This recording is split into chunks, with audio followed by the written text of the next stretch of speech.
there's this terrible question that every artist asks themselves. If it's on an easel, you're tempted to ask the question, is it any good?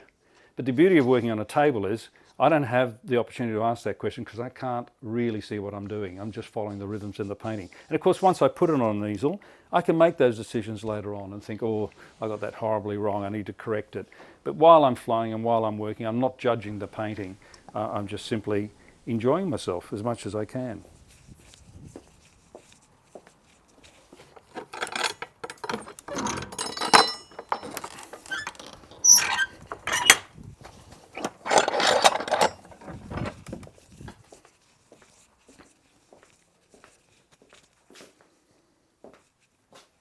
This is where it all started, my love affair with the Australian landscape. It was on the Hawkesbury River. I was 13 years of age, and I nailed a piece of masonite to a tree. It was the reverse side of masonite which gave me texture. It was pretend canvas for me. And about an hour later I got this image and I thought, well, this is magic. I wouldn't mind doing this for the rest of my life. That's what I thought at the time. The big shift for me happened in 1986 when I did a postgraduate at Costa. I did this painting here called Red Truck Climbing Hill, Kalgoorlie. I'd been out to Western Australia, and I suddenly thought about shallow space, very compressed space, and I found myself applying paint with, I was wearing a glove, and I found myself applying large areas of paint on the canvas, and quite enjoyed the immediacy of it and the tactile quality of the paint.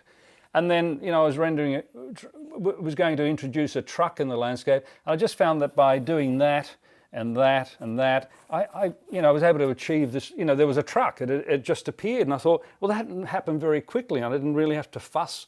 And then when it came to smoke coming from the chimney, one of the stacks, and the poppet head alongside it, I just waved my finger along there, and that was the smoke. And I thought, well, that's smoke, and I don't have to do any more. And what about some of the equipment? And I just went like that. And I thought, well, that's magical. That's exactly where I want to be.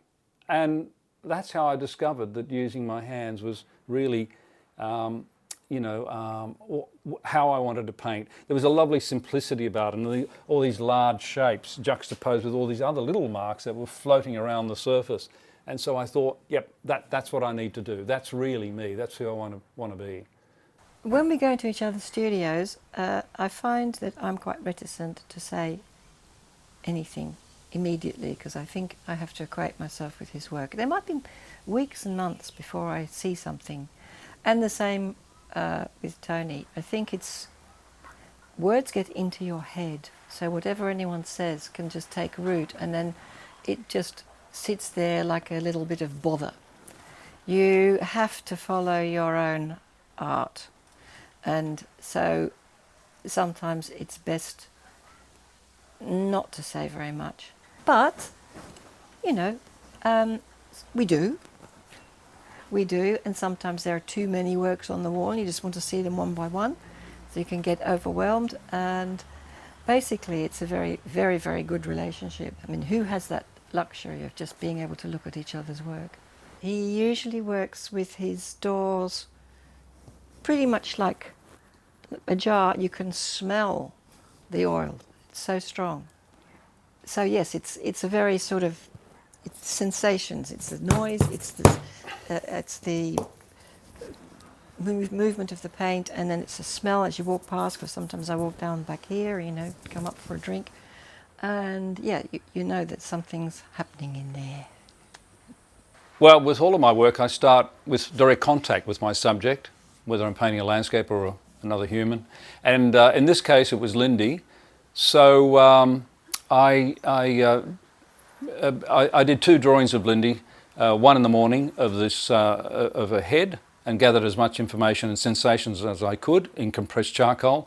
And then in the afternoon, I did the drawing of Lindy in her full torso, a study of her full torso in her meditative lotus position. I chose Lindy because I have a huge respect for her as an artist, and but it was an interview that I heard at the Art Gallery in New South Wales that Lindy was giving that really made me think hard about approaching Lindy as a subject. I found her incredibly wise, very humble, extremely funny, But above all, she had a deep focus regarding her own artwork, and I found that inspirational. And so because I felt such a strong affinity with Lindy as a person, I thought if I could get access to Lindy, and it would be a privilege to paint her, then that's who I would like to paint for the Archibald. And there's a Zen concept that says who and what we are goes beyond the boundaries of our skin. And that resonated with me because I've always thought that the things I want to trap in a painting are the things that lie under the skin, beyond the skin. So there was a parallel there that I felt comfortable with, and that's where the affinity came from. So already I felt I knew Lindy, even just from the interview. Quite apart from the fact that she's a very striking person. She's got a severe bob on one side of her head and long flowing hair on the other. So very dramatic. I said to Lindy, "Have you ever levitated?" And she smiled and said, "Look, no, I don't even think it's possible. But what I can tell you is that after I have meditated, I feel like I'm floating." So I was very conscious of the word float, and I made a very conscious effort to make sure that I gave the painting this idea of drifting in space. So she's placed, it feels like she's surrounded by a cloud of dust, and you haven't got Lindy anchored to a bench or a seat or a chair of any sort. She's there and she's floating. And if you look at the painting, it's literally 10 centimetres from the top, which also gives this illusion that she's ascending, leaving the picture plane almost. She's very, very near to the top. And the paintings are not about physical accuracy. They're all about feelings and sensations. So if the feeling is there, and I've captured that, and I've captured the silence of the day, the meditation, the serenity, then the painting has been successful.